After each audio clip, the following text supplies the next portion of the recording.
Jason Reed wasn't broke. He was making $62,000 a year.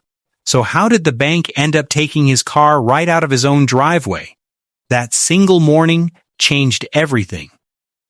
Because it forced him to ask a question most people never do: where does all my money actually go?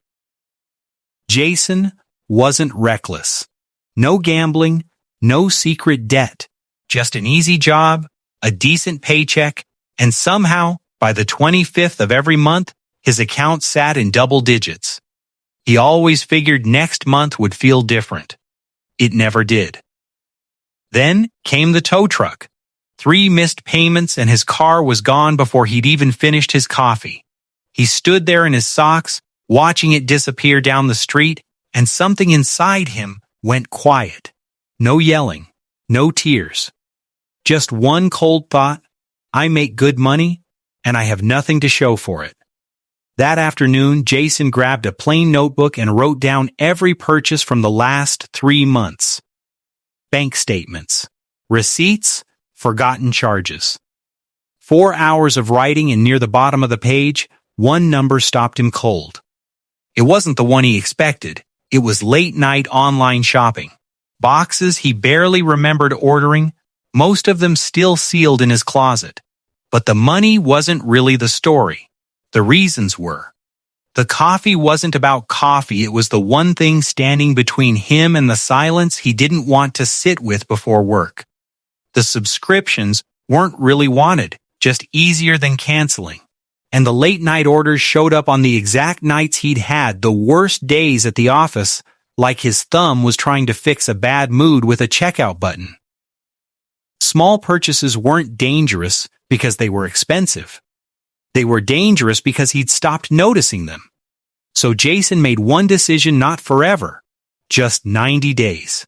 No coffee shops, no new subscriptions, no online shopping after 8 at night. By day 30, he'd saved just over $1,000, mostly by accident. He replaced the coffee run with a quiet walk around the block, no music, no podcast, just him and his thoughts. Then came the test. A brutal night at work, the kind that used to send him straight to his phone.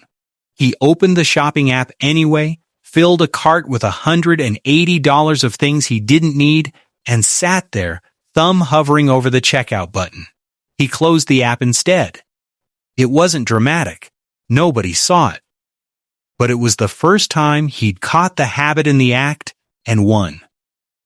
By day 60, he'd saved $2,200 and he'd automated the rest, sending every spare dollar straight into savings the moment his paycheck landed. The habit had quietly flipped itself.